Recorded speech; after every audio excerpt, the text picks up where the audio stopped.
Hi everyone, I'm Joe. Today it's time for me to do my 2019 mid-year book statistics check-in. Now I've done this on previous years and a certain number of people have enjoyed it and I've certainly enjoyed making it. It's always quite curious to find out exactly the numbers of the books that I am reading and also the books that I am obtaining as well, which is why I call it book statistics, not just reading statistics. And that book obtaining includes the books that I get from publishers as well, although I don't distinguish between the two that heavily. What I buy and what are sent to me are one and the same really, although frankly the numbers of books I get from publishers are small. Anyway, now it's time for an angle change. So the graph will be up here in a moment once I start talking about them. But first I'll talk about three that do not need any graph, and frankly there actually can't be a graph for them. And I'll start with the reading stats first, of course, and that is the total number of books I read at the mid-year point, which is at the end of June, was 84. The total pages read was 28,957, which was pretty decent. I think I've read more a few years ago when I had my extremely good reading year. This is not quite as good as in raw numbers, but I'm not frankly, I don't care. That is still a rather impressive number as far as I'm concerned. And this means that the average pages per book was 345, which is about right for me actually. I normally read books between that and roughly 400-ish. It's pretty standard, especially with novellas and things thrown in. That average doesn't surprise me in the slightest, and frankly it's been roughly that for years now, I think, and I would imagine it's probably going to stay that way as well. Now onto the first stat that actually requires a graph, and that is books read over time. And as you can see from the graph, this was even until June and then it dropped badly. This always happens in the summer with me because I don't like hot weather particularly. I don't function very well in hot weather. I'm actually a winter person, not summer. So I tend to have issues with reading and actually finding places that I can read comfortably in the summer. So it always is decreased in the summer for me. It's just how I am personally. So this is not a surprise, and frankly this is something that has been going on for years, as previous years show. The second statistic is a genre breakdown, and this one, as you can see, is also extremely predictable for me because it's dominated by science fiction. I mean, is there any surprise by this? I mean, the amount of science fiction is fractionally higher at this mid-year point than maybe previous years. It's normally around the 60% mark. At the moment it's actually around 70%.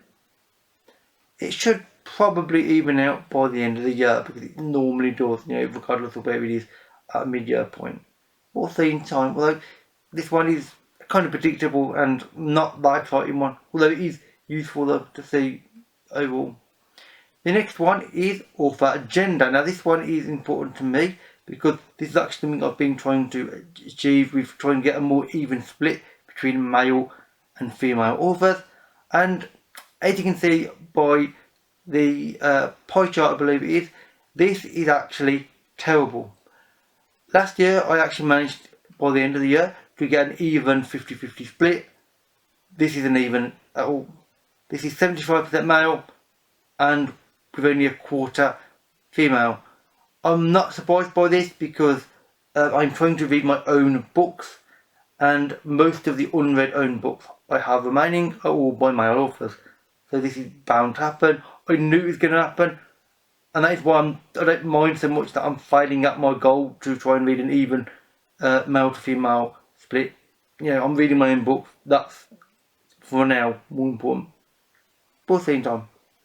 The next stat is author origin, and again this is very predictable for me and it follows previous years because the US absolutely dominates this, with basically half of the books I read are US based authors. And when I say US, I'm talking authors that are born in the United States, regardless of where they live now. If you are born in that country, that is what I'm stating you are as now. Otherwise it gets really complicated when some of us have moved around quite a lot. You know, what countries they're from. Anyway, the UK is also a respectable portion of this. So between UK and American, obviously I'm UK, this dominates completely. Doesn't surprise me, especially with my goal of reading own books though. This will basically continue to the end of the year, pretty much right now. The next one is the published, and this is the one I am very pleased about because, as you can see, there is a large percentage of more recent books that I've managed to read, books from 2010 onwards. A few years ago I was reading a lot more older books, which is fine. I'm not bothered by reading older books or newer books one way or the other. You know, I'm still reading, that's the main thing. But it is nice to be able to read and have a large proportion of newer books read because I'm actually able to get hold of them, and yeah, I'm a little bit more up to date than I was. I thought I started reading a lot of backlist stuff and I wasn't aware of what was coming out, you know, new releases and things. Now I'm actually fairly up to date with most things, so I'm quite pleased actually with this one. Next up is book format, and this is one that is blatantly obvious because, as you can tell, paperback dominates. I mean, if you look at my shelves are almost entirely paperback. I have a few hardbacks over there at the other side of the room, which you actually never see. But generally, I'm paperback all the way, generally, with a small amount of ebooks, and that's about it really. It's not a very interesting stat, actually so boring that I was unsure whether I was even going to include this one in this video because it's so predictable, frankly. And finally, the last reading stat I'm going to talk about is per publisher, and this makes me smile because, as you can see from the graph, one publisher in particular dominates, and that happens to be Guns. If you know me by now, then you'll know that I have a fondness and a sort of a thing for collecting the SF Masterworks, the yellow spine books that you've seen many times before on my channel. Also, a lot of the books here are by Gollancz as well, or related to them in some other way. You know, they're a parent company, so this doesn't surprise me in the slightest. But a few of the authors have made a little bit more of a dent this time. Gollancz doesn't quite dominate as badly this year as it did previous years, but we'll see by the end of the year because I do have a lot of unread books by Gollancz, so this will probably be a high percentage overall at the end of the year. So now we get on to the books purchased or the books obtained, because of course I didn't buy all of these books, just most of them. Now the first three stats are again not requiring a particular graph because they are very, very general. The total number of books I obtained was 26, which is extremely low for me. Actually, this is the lowest mid-year point for obtaining books ever in the 5.5 years I've been doing BookTube. The total cost I have spent on books at this point is £173.15. That is also the lowest amount I've spent on book since the first year I joined BookTube, which was 2014. That year was lower. It's been getting higher and higher since, and I finally managed to actually keep it to a respectable number, and I'm really quite happy about this stat, which means the average amount of money I've spent on books per month was £14.43, which is frankly much nicer than previous years, and is a number that I'm very, very happy with. Actually, if it was higher, I wouldn't be slightly higher, I wouldn't be too bothered at all, actually, because that is very low. I mean, less than £15. That's basically 2 books a month. So, pretty much. So I'm quite happy with this, indeed. Anyway, on to the actual statistics that involve graphs. And the first of them is books obtained over time. And as you can tell, this is wildly uneven. This is normally the case with me. Previous years, you might know if you've watched them, because I tend to buy a little burst of books at the start of the year, then there's normally a dip, then there's normally a little burst again, and this generally continues pretty much every year, where it's just up and down really quite randomly. It's when I feel as though I'm allowing myself to buy books, and when I see offers on books as well, because I'm very keen on buying books when I see them on offer. I dislike buying full price books. So This is very random and quite unpredictable. In fact, there's no pattern to it either. So it's interesting in some ways, but also boring because it's just random entirely. Next up is the genre, and this is probably not very interesting because it follows the red book stat with science fiction dominating really heavily, and science fiction following with a large portion. But those are the only two genres though. I have not bought or obtained any other genre this year, which is actually unusual. Normally I have obtained a few other books, like maybe a few horrors and a few mysteries of some kind, but this year apparently it's been entirely science fiction and fantasy, which is actually slightly unusual but not unique, and it doesn't surprise me too badly because I'm trying to buy less books. The next stat again doesn't surprise me in the slightest because it follows on from the books read, and that is author gender, because yes, it is dominated by male authors, although not quite as horrific fractionally than the books read, I believe, but not by much. It's nearly the same. This is just so happens that some of the newer books that I wanted happen to be by males this time, so, and also the books that publishers sent me were almost entirely male. It's just coincidental this time. This wasn't a purposeful choice, it just happened to be something that happened this time. But it is what it is.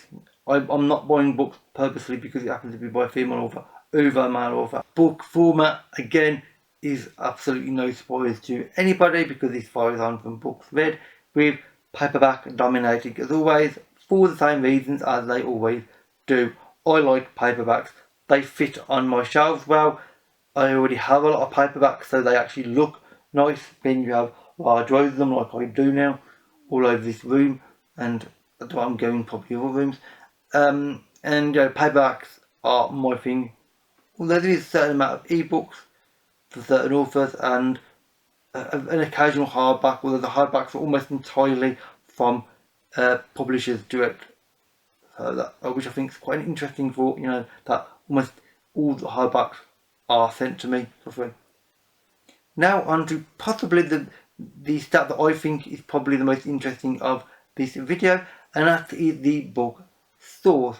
Now, online still dominates really heavily, as is previous years also used to, but unlike previous years where the domination of my online book buying was at 70 to 80%, this year it's at merely 60%, which yes, it's still a massive proportion, but 60% is much nicer. I can handle 60%. There is a large amount of physical bookshops as well that I've managed to perform, although that's not quite as nice as what I would like, but it's only a minor thing. And also a small amount from publishers. Again, I haven't been sent as many from publishers as well, so this, in some ways, I'm almost surprised it's not a higher percentage of online, but that's only because the numbers just obviously work out that way this time around. But that will probably change by the end of the year, I suspect. We'll see in time though. I'm very curious to see this because I'm going to WorldCon soon.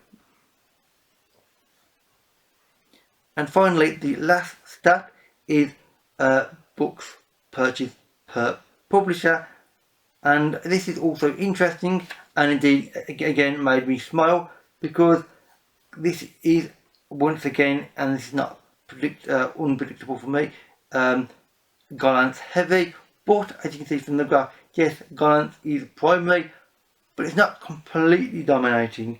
There is several other publishers, namely being Hiker, Suru and Headline, that are actually got a respectable percentage of the books I've bought amongst them, and I'm happy that I've managed to not buy entirely Gollancz all the time, because there's nothing wrong with Gollancz obviously.